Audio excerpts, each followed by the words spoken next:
Everyone, আসসালামু আলাইকুম, welcome back to my channel. প্রিয় দর্শক, আজকে আমি তোমাদের সাথে শেয়ার করবো আমি কী কী রান্না করলাম। হ্যাঁ, কী অনেক কিছু রান্না করিনি, বাট অনেক যত শুটকি দিয়ে আমি আজকে একটা তরকারি রান্না করছি। যেমন এখানে তোমরা প্রথমে দেখতে পাচ্ছ, এটা হচ্ছে বাইম মাছের শুটকি, এটা হচ্ছে লিডা মাছের শুটকি, আর এই যে এখানে আছে এটা হচ্ছে হারা মাছের শুটকি, আর এই যে এটাকে বলে লটকি মাছের শুটকি। আরেকটা আছে, আরেকটা দেখাচ্ছি তোমাদেরকে, কোথায় কোথায় কোথায় যদিও দেখা যাচ্ছে না তরকারির ভিতরে, বাট ওটা হচ্ছে টাকি মাছের শুটকি।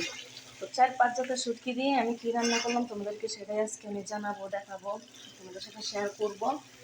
সেটা হচ্ছে আমি জীবনের প্রথম শুটকি দিয়ে মূলা রান্না করছি। হ্যাঁ, অ্যাকচুয়ালি গাইজ বলো তো, রুই মাছ কেটে কেটে এখন আর ভালো লাগে না বেশি একটা। তো আমি তো, তোমরা অনেকে জানো, রুই মাছ ছাড়া অন্য কোনো মাছ বেশি একটা খাই না। তো ভাবলাম যে মূলাটি কী দিয়ে রান্না করা যায়, কী দিয়ে রান্না করা যায়। পরে ভাবলাম যে শুটকি খেতে আমার ভীষণ ভালো লাগে, অনেক পছন্দ আমার শুটকি।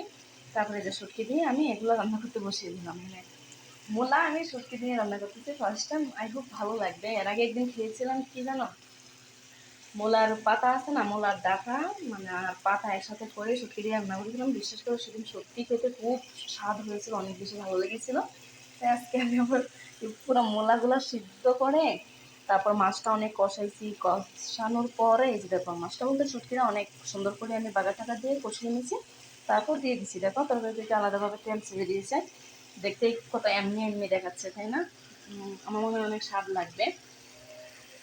আর দেখো, এখানে ভাত রান্না করে নিয়েছি, আমি ভাত রান্না করছি খাবো বলে, অনেকগুলো ভাত রান্না করেছি আজকে, কালকে আর রান্না করবো না তাই। তো এই যে দেখো, এখানে আমি রান্না বসিয়ে দিলাম, রান্না হচ্ছে। তরকারিটা ভালো লাগবে, তোমরা কোনো একদিন ট্রাই করবা, ঠিক আছে? আমার কাছে কিন্তু সত্যি খুব ভালো লেগেছিলো ওই দিন, তাই আজকে আবার রান্না করতেছি। ওই দিন ছিল মূলার ডাটা, আর আজকে হয়েছে মূলা, ফার্স্ট টাইম। ভালো লাগবে, দেখো তরকারিটা দেখতে সুস্বাদু দেখাচ্ছে, তাই না?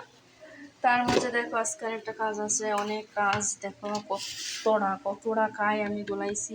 এটা দিয়ে চিতই পিঠা বানাবো, অনেকগুলো পিঠা বানাইতে হবে, বুঝলা? দুনিয়ার পিঠা আজকে আমাকে বানাইতে হবে। আমার কোমরটা আজকে ভেঙে যাবে এত এত পিঠা বানাইতে, কিন্তু কিছু করার নেই। তো ভাবলাম তোমাদের সাথে শেয়ার করি আজকে আমি সারাদিন কী কী করলাম। সারাদিন তো অনেক কাজকাম করলাম। এই যে দেখো, এখন এখানে অনেক কত কাজ আছে। দেখো কত হাঁড়ি পাতিল বেচিংয়ে জমিয়ে রেখেছি, ধুইতে হবে, পিঠা বানাইতে হবে। তার মাঝে তরকারি রান্না করতেছি, বাট আলহামদুলিল্লাহ রান্না করা হয়ে গিয়েছে। তো এখন তোমরা ভাবতে পারো কিংবা বলতে পারো যে আমি কে, আমি আমার রান্না শেয়ার করতেছি। গাইজ, আমার নাম হচ্ছে সোনিয়া। আমি ইউটিউবে নতুন বলবো না, তবে হ্যাঁ, নতুন নতুন ভিডিও ছাড়তেছি। আশা করি তোমাদের ভালো লাগবে, আর ভালো লাগলে আমাকে সাপোর্ট করবা, ঠিক আছে guys? Please subscribe my channel, আমার সঙ্গে দেখো, আমাকে সাপোর্ট করো, ঠিক আছে?